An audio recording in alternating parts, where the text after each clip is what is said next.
And while the idea of self-sufficiency and self-reliance is very romantic and enticing, it's impractical.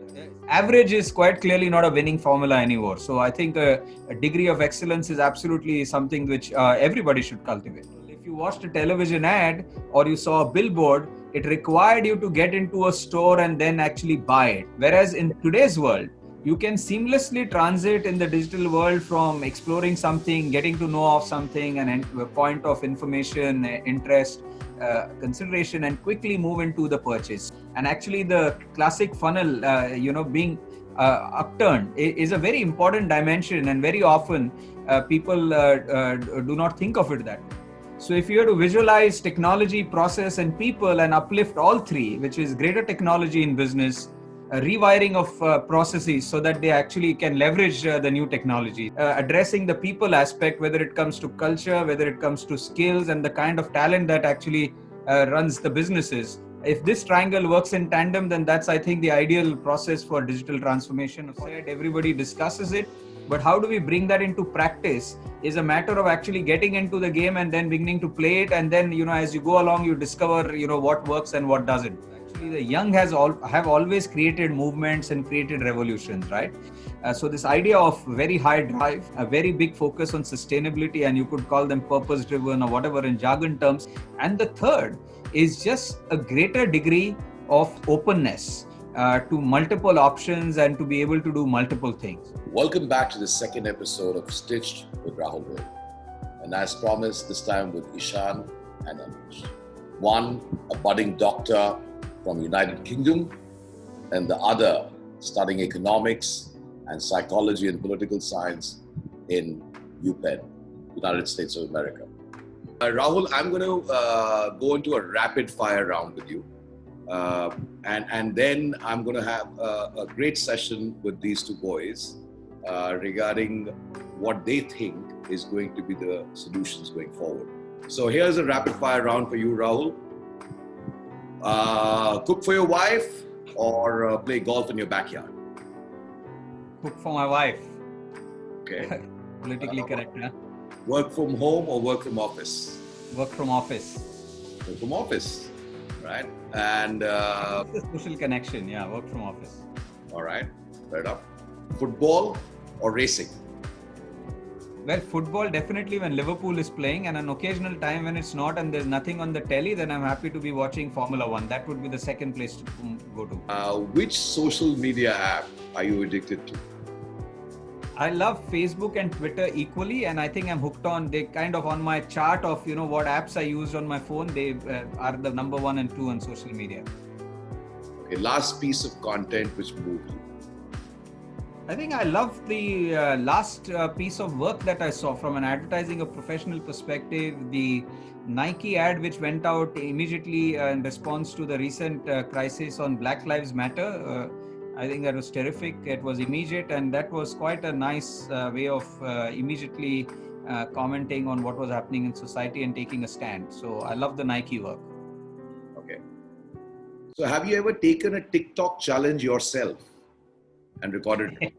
Yes, I have actually. I've been looking at TikTok. It's fascinating and how fast it's growing. So yes, on TikTok, and I did the Lifebuoy hand wash challenge. Oh, you did?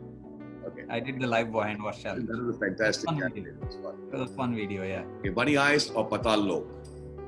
Patal Lok. Champions League or Premier League? And I don't want you to answer this question alone, and therefore I'd like to invite Anish and Ishan to join us to answer this question. Wow, okay, I'll leave it for Ishan then to take a shot at whether it's a Champions League win or a Premier League win. I think at this stage, especially given we at Liverpool haven't won it for 30 odd years now, it has to be the Premier League for me, and it looks like it's being done this season, so yeah. It's been 30 years, so far too long, and we've lifted the Champions League trophy in recent history, so it's time for something new. Okay, fair enough. Rahul? In both every year, or do really well, so I'm super pumped up about the football season starting soon. What has been your ultimate moment in the Liverpool stadium or outside otherwise? watching a Liverpool game? Yeah, I think that's a pretty clear answer for me, and I think you probably know what I'm going to say as well. It's the Liverpool-Barca game at Anfield, which is probably the greatest ever game at Anfield. And I just remember coming down to the ground the day after we basically came close but didn't end up winning the league. Everyone was a bit down, and then the coaches came, smoke bombs went off, the entire air was filled with like the gunpowder smell. You go in the stadium, there's booing, whistling, singing. And I remember at the end of the game, when the game had finally, everything had finished, we'd won it 4-0. And the stadium speakers played Imagine by John Lennon. And you just look around and you're seeing grown men, 40, 50, 60, just crying, looking at a bunch of 22 men kick around the ball and just crying. And I don't think anything will ever come close to that, to be honest. I want you to recreate that expression for me, what you must have had. I bet even if you try it 100 times, you won't get it right. No, I watched the highlights back to this day and I tear up. It was one of the most surreal nights of my life. And I genuinely mean it. I don't think I'll ever experience anything half as good as that. Anish, you were not physically present that day. What would you do to turn back the clock? In an ideal world, I think I would go watch the game physically at the stadium. But if I remember correctly, the game was taking place during my final exam season. So what I would change mainly is I would get a group of friends together and watch the game with them. I remember getting a noise complaint at 5 p.m. in my apartment all by myself in my room. So I'd definitely rather get that noise complaint with other people around as well. So thank you, Rahul, for being with us. It's been great having you here. Thanks, Samir, for having me, and look forward to your conversation continuing. So thank you very much again. Thank you very much. Okay, here we go. Anish, this is a question to you. What are some of the highest or the biggest viral trends right now as per you? So definitely you just mentioned one of the biggest viral trends that's sweeping the world, which is TikTok. But my favorite by far is Netflix Party, which is very common among people of my age, especially it's a way for people to get together and watch movies and chat about those movies while, trying to recreate that interpersonal environment that it's very hard to do otherwise under the current circumstances. So Ishan, we've seen your TikTok videos and they're great. What are some of the online platforms or apps which have helped you to get through this lockdown? Well, yeah, as you mentioned, I think at the start of lockdown when boredom hit its peak, it sort of pushed me towards making TikToks to pass time. But it was fun. It was a good time. I think the creative juices have ran out for a bit now, so put that in pause. But apart from TikTok, I'd say a bit of gaming. I've not been much of a gamer. I don't play a lot of stuff, but I've turned to Call of Duty this break because my friends back home seem to have picked up this game, and we all literally just spend hours on and chatting on the PS4, Xbox, and that's been a great way to stay in touch with my friends. Yeah. Anish, coronavirus has impacted lives of people all over the world. How are the students getting affected? Right, I think coronavirus has definitely been impacting the student population very significantly. And I think there's two things that are very important. The first is that students are very understandably very deflated in a lot of ways. A lot of people my age have lost job opportunities and they're facing uncertain job markets and oftentimes even struggling with academics because it's hard for many people in their home environments. But I think a lot of people as well draw motivation from their peers, and it's hard when you're not in a physical community to find that motivation to study or work. But that being said, I think that students are fundamentally resilient, and I've seen many of my peers barrel through the current crisis and try to be as productive as possible. Many of them are doing research, and some of my peers are even entrepreneurial. One of my peers at university actually helped start up a virtual community for builders and software engineers to come together to try and innovate during these current times. So I think students are going to keep doing what they do, and no matter how they feel. So ultimately, I think students will come out of this stronger and more resilient for sure. I have a question for Ishan, who's now going to be a doctor soon. A lot of people think, Ishan, that this coronavirus is overhyped, and by the wrong kind of hype, we've managed to kill $1 trillion economy globally. While killing of the economy is true, but how serious is this coronavirus? I think part of the issue comes down to the fact that we don't truly know the answer to that question. Anyone who gives you definitive answers and on that doesn't have the evidence to back it up, because there's a lot we don't know about the virus right now. And I think we've had to err on the side of caution, which has caused the economy to take a massive hit. But I think it was the right thing to do in most places. I think people have been comparing coronavirus to stuff like the flu that comes around every winter, the influenza virus. But I'm not really sure they're particularly comparable, because coronavirus is far more transmissible than influenza. So I think in the UK, one of the big scientific things that everyone seems to be talking about is the R0 value, which is basically the reproduction rate of a virus. If the R value is 1, it means that when you get it, you pass it on to one person and the virus stays at a stable rate. If it's below 1, it means you pass it on to less and the virus dies out in a population. And if it's higher than 1, it increases exponentially. So influenza has an R0 value of far below 1, whereas with coronavirus, the natural R value without lockdown, without any of the measures, is 3, which means obviously one person passes it on to 3, and that can lead to exponential growth. And I think at the end of the day, as important as the economy is, I think with a virus like this that is shown to have devastating impacts on communities and real human cost, I think it's important to prioritize the human aspect of things rather than the economy, and then deal with the economy further down the line. Anish, in this downturn of economy, which is going to last for a longish period of time, I genuinely believe that it's your generation which is going to find the path to of any kind of solution. Are you guys already thinking solutions? I think right now, if it's thinking about solutions specific to the current pandemic right now, I'm not so sure that our generation is thinking about how to prevent future pandemics right now.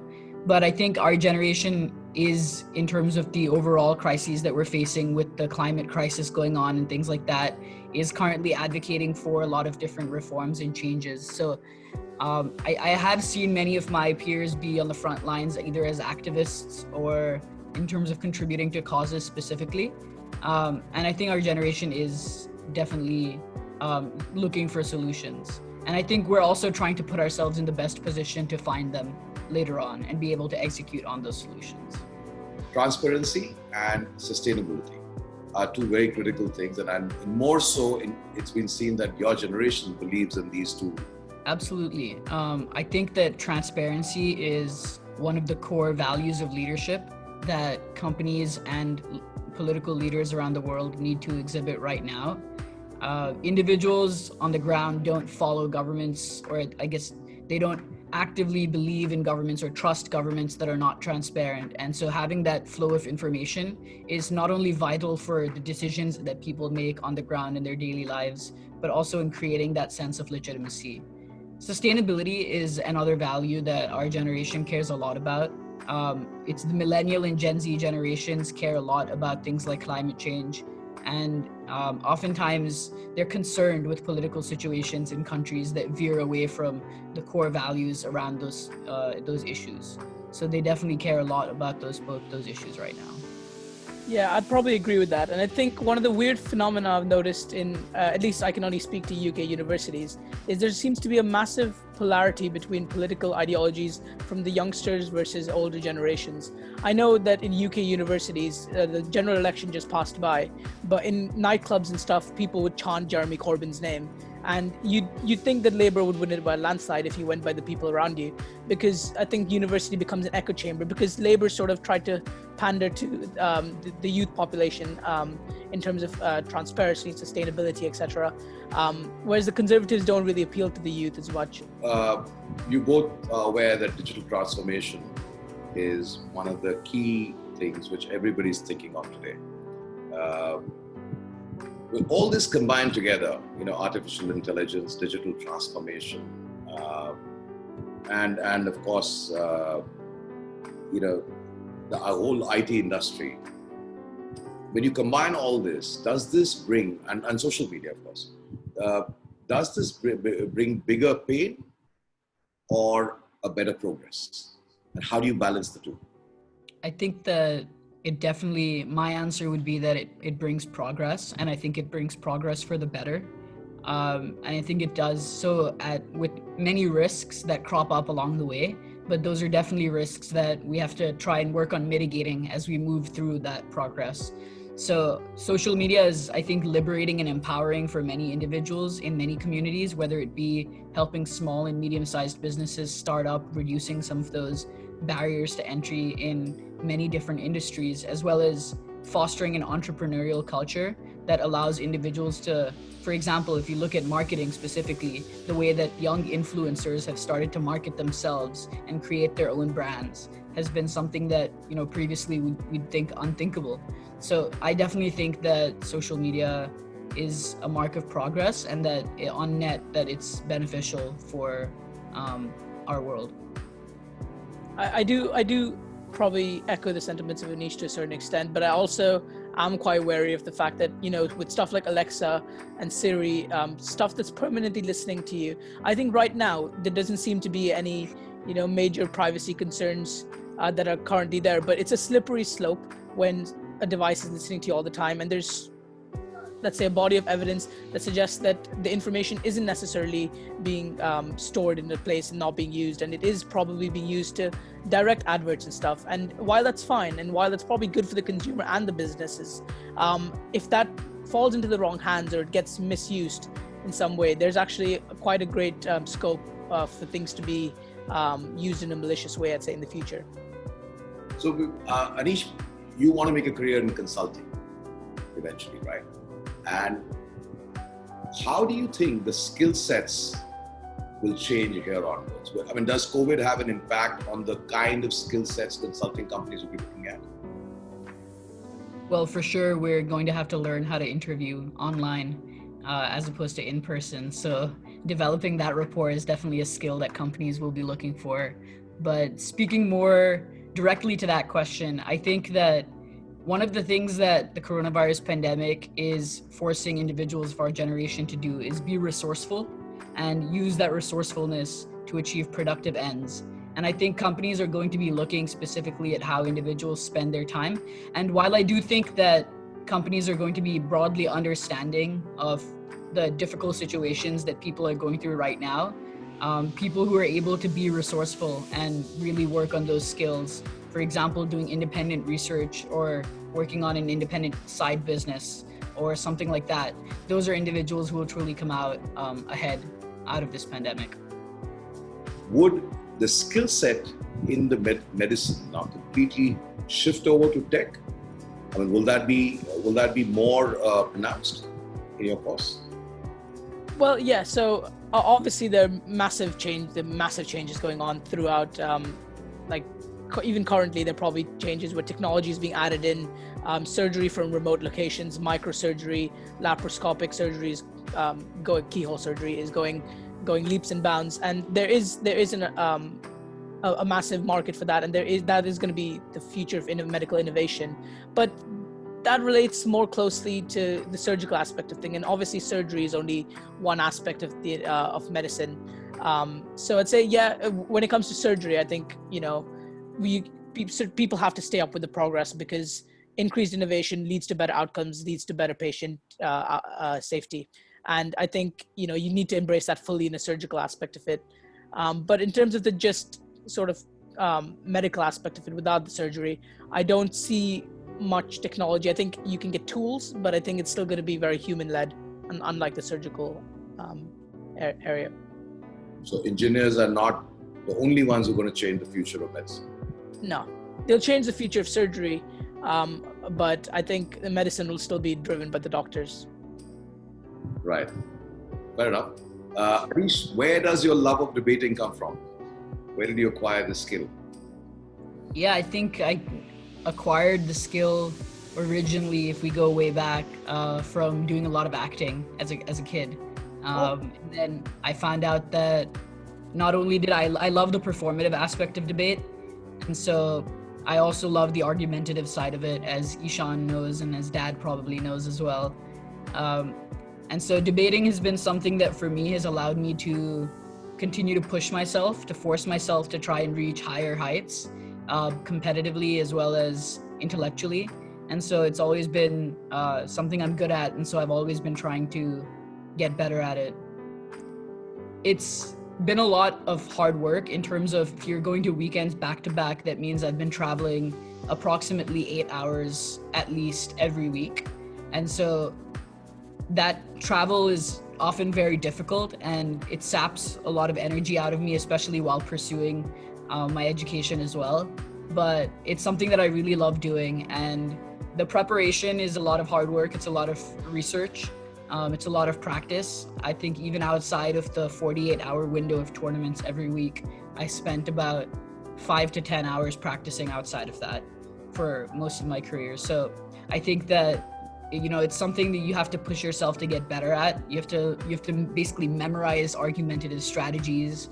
You have to know how to tackle different types of issues, ranging from, you know, you could talk about complex financial systems, and then the next round you can walk in and you can be talking about, you know, feminism. You could be talking about environmental justice. The issues are very wide ranging in this format. And so being able to get a grasp on many different issues is something that I've really been passionate about and that I really love doing. Yep. Ishan, one lesson from the lockdown. One lesson from the lockdown. No matter how far technology goes, I don't think you can replace human contact. That's probably the one thing that I've learned from this, is that, you know, it's great talking to your friends on Zoom and stuff like that, but it's just not the same. And no matter how far this technology goes, I think you can't beat that face-to-face interaction that we're missing. Right. Anish, your lesson from lockdown. My lesson from lockdown is that sleep is wonderful, and too often we tend to undervalue it. I think as much as I love all of the sort of miscellaneous human interactions I have throughout my day, when they aggregate, they end up eating into my sleep schedule. And now through lockdown, I've been able to sleep 8 hours every night, most nights. And that's truly made my lifestyle much better. Okay. So how are you guys going to be dating now? Are you going to be carrying thermometers around, or what's the solution? I think for the foreseeable future, it seems that the romantic lifestyles of individuals will have to be conducted online. And I think there's a lot of interesting innovations out there. Things like people are doing, I know that in the US college community, there's this thing called data match, where they try to use big data and, you know, complex algorithms to try and match people together. So that kind of thing is definitely interesting for individuals, and it's sort of gamifying dating for people. Nothing that fancy in the UK. We're just still swiping on Tinder. Okay. So I was just going to ask this next question to both of you about your favorite apps. So what are you dabbling with, Ishan? Oh, I'm a Twitter boy through and through. I love spending my days on Twitter, just refreshing, seeing new things pop up here and there. It's good fun. I think Twitter is probably the most engaging one on a day-to-day basis. But obviously Messenger to chat with your friends is quite a good tool. Fair enough. And Anish, you're spending more time on a live dating app, or are you inventing a live debating app? I would say definitely the latter is probably closer to the truth.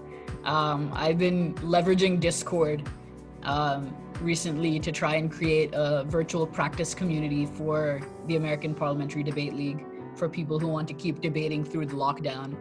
I think one thing about the debating community is that it's a bit of an addiction. And once we are forced to stop debating, we kind of have to find a way to get back to it. Would you prefer to work for a company which brings in more transparency? How important is transparency for your generation? Yeah, I think that's a great question. Transparency, I think, is something that people care a lot more about. Not only in the sense of trying to get more information from companies, but also in the sense of trying to make decisions based on that information. And one thing I will note is that companies have been somewhat responsive in terms of being more transparent about the environmental sourcing of their products. But something that I anecdotally see more people in my generation caring about now, especially when making purchasing decisions, is the transparency that companies have in terms of how they treat their employees, in terms of how they treat individuals within the communities that they serve. And, journalism is something that's very big in terms of creating that transparency or conveying it to the consumers, because the company can only do so much. But I think that for my generation now, individuals care a lot about making those purchasing decisions based on what companies are being more transparent with them about the kinds of conditions under which those products are created. Fair enough. So my final question is going to be a set of rapid fire questions for both of you. In an alternate universe, what career would you choose if not this? Counseling. Counseling. Anish? I think I'd be an actor. Okay. What are you watching on television, Ishan? There's a new TV show called Transplant, which follows a Syrian doctor who moved to Canada to work, and I think it's a brilliant show that deals with a lot of issues in a very good way. I'm watching a German TV show on Netflix called Dark. It's essentially the German version of Stranger Things, and it's by far better. Yeah, no. Okay, quickly, guys. This is regarding your first love. I think both of you love Liverpool. So who has had the most appearances for Liverpool in the Premier League over the last 4 seasons? And how many times? Gonna go Roberto Firmino. That is correct. And how many times? Oh, Christ. 120. You're very close. We'll stay with that. And we'll come back to you, Anish, later. So this is again, Ishan, for you. Who's the youngest player to have ever played for Liverpool in the Premier League? And at what age? Premier League. Harvey Elliott. Okay, that's a wrong answer. Oh. What made you start supporting Liverpool? My 2 best friends in grade 5 were massive Liverpool fans, and I think I created a Facebook page called Liverpool is My Life, and it all went from there. Why do you think Liverpool is the greatest team, right? I love the sense of community. I love the history that surrounds the club. There's a sense of just brotherhood, or I guess, just a sense of community that I think is incomparable to other clubs. This is the last question to whoever can answer first. Top scorer of this season for Liverpool. Sadio Mane. Mo Salah. That is correct. Oh, it's not Sadio. And how many goals, guys? 26. You're close. Oof. I'm going to go with 27. It is 20, and we're going to end the evening with that note. May Liverpool remain champions, and we'll catch up soon again. Thank you. Thank you so much. Harvey Elliott never played in the Premier League. He played in the cup competitions. You want me to do the questions again with you? Sounds like let's do it again. I want to get everything right. Yeah.